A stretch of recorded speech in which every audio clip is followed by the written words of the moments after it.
Assalamualaikum warahmatullahi wabarakatuh. Alhamdulillah wassalatu wassalamu ala Rasulillah. Amma ba'd. Kembali lagi dengan kami dalam channel Kultum Islami. Untuk pertemuan kali ini akan kita bahas menyangkut dengan 4 hal yang difardukan dalam menunaikan ibadah puasa. Dalam kitab Al-Bajuri halaman 288, insyaallah dalam kitab lainnya juga akan ada pembahasan. Namun pada pertemuan kali ini kita akan membahas menyangkut dengan 4 hal yang harus ditunaikan ataupun dilakukan. Wa faraidus shaumi arba'atu asya'ah. Dalam kitab ini dijelaskan bahawa ada 4 yang harus kita lakukan saat kita ingin menunaikan ibadah puasa.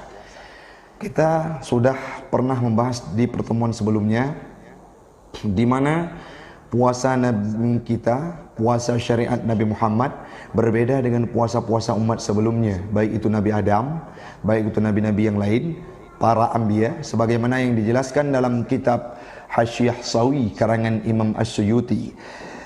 Salah satu di antaranya adalah tidak sama, walaupun hampir sama, tapi tidak sama dalam kaifiahnya. Maka yang perlu kita perhatikan saat ingin menunaikan ibadah puasa adalah sekarang kita masuki dalam kaifiyah ataupun tata cara untuk melaksanakan ibadah puasa itu sendiri. Marilah kita simak matan yang termaktub dalam kitab Fathul Qarib yang saya bacakan dalam kitab Hasyiah Al-Bajuri, di mana di sini dituliskan bahwa wa faraidus shaumi arba'atu asya'a ahaduha an-niyatu.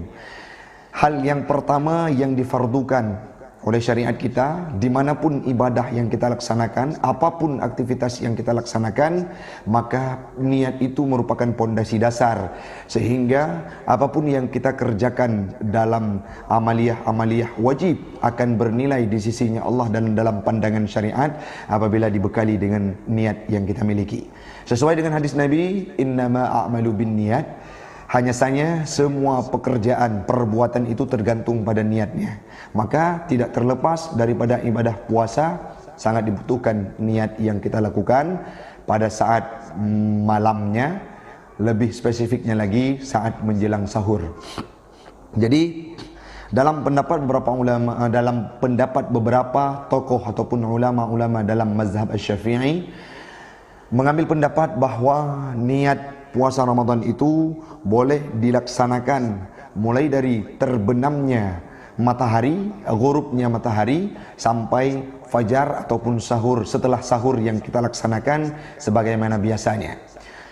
Kendati demikian, sepantasnya dan sepatutnya menyangkut dengan niat ini, definisi niat itu sendiri adalah qasdu syai'in muqtarinan bi fi'lih.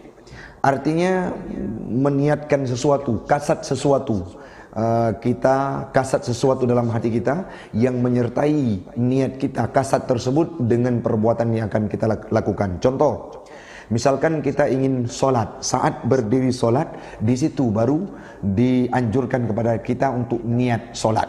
Saat ingin melakukan ibadah umrah, haji, saat masuk dalam tempat miqat, disitulah kita baru niat ihram. Artinya niat ini sepatutnya dan sepantasnya dilakukan berbarengan dengan pekerjaan ibadah yang akan kita kerjakan. Beda halnya dalam puasa. Kenapa dalam pendapat kebanyakan ulama mazhab Asy-Syafi'i membolehkan niat dalam durasi waktu dari semenjak ghurub matahari sampai setelah sahur ataupun menjelang fajar itu terbit? Kenapa dibolehkan? Karena masyakkah, kesulitan bagi seseorang untuk menunggu datangnya fajar, pergantian fajar, yang mana pergantian terbitnya fajar itu menunjukkan seseorang berpakaian dengan ibadah puasa, sehingga berdasarkan alasan tersebutlah dibolehkan kita niat dari rentetan waktu dari semenjak terbenamnya matahari sampai keluar fajar pada waktu subuh. Jadi kita kembali pada topik. Hal yang pertama yang perlu dilakukan saat ingin berpuasa, kewajiban, fardu yang harus kita lakukan saat ingin berpuasa, yaitu niat. Sebagaimana dalam definisi puasa itu sendiri menurut Imam Ibnu Katsir dan Imam As-Suyuti dalam kitabnya Al-Imsaku 'anit ta'ami wasyarabi biniyatin khalisatin, ataupun dalam definisi Imam Ibnu Katsir biniyati taqarrubi ilallah. Yang perlu kita ambil adalah niat itu merupakan prioritas saat kita ingin melakukan ibadah puasa. Terhitungnya ibadah puasa kita karena niat yang kita lakukan pada malam hari. Dengan apa kita niat? Biqalbin, dengan hati, bil qalbi, dengan hati yang kita miliki. Maka saat niat ingin kita niatkan puasa, ada beberapa hal yang perlu kita perhatikan. Yang pertama, tidak boleh kita lupakan kalau misalkan niat puasa yang kita laksanakan itu merupakan puasa fardu, maka kita suguhkan kalimat fardu di dalamnya. Seperti puasa Ramadan ataupun puasa nazar, puasa hajat kita, maka kita suguhkan.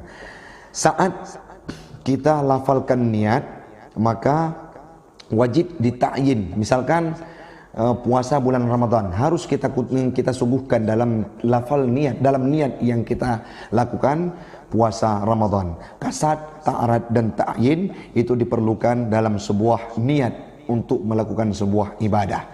Maka wa akmalu niyati saumi, yang paling sempurna niat puasa menurut pandangan Imam Abu Qasim Al-Ghazi, nawaitu sauma ghadin an adai fardhi ramadhana hadhihi sanati lillahi ta'ala. Poin pertama, niat. Yang kedua, al-imsaku 'anil akli wasyarbi.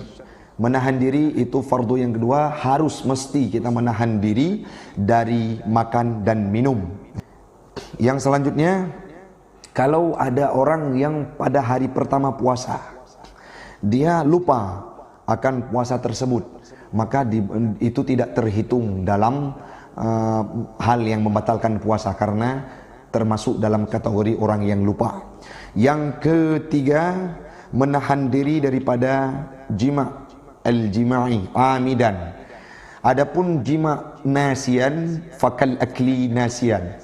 Jima itu menggauli istri ataupun bersetubuh, itu dilarang dalam bulan puasa. Artinya itu sebuah kemestian yang harus kita jauhkan, menahan diri daripada jima. Dan itu difardukan, dianjurkan untuk seorang yang melaksanakan ibadah puasa. Artinya harus menahan diri dari bersetubuh. Yang selanjutnya, yang keempat, menahan diri ta'ammudul qai'i. Artinya menahan diri daripada sengaja untuk muntah. Itu hal yang perlu diperhatikan karena muntah ini akan mampu membuat puasa kita batal. Kita ulang, kita kesimpulkan dari pertama tadi. Yang pertama niat, yang kedua menahan diri daripada makan dan minum, yang ketiga menahan diri daripada jima, yang keempat menahan diri untuk sengaja muntah. Itu hal yang diprioritaskan, bahkan dalam pendapat Imam Abu Qasim Al-Ghazi termasuk dalam fardu puasa yang harus kita tunaikan. Semoga bermanfaat bagi saya dan bagi semua pendengar yang ada.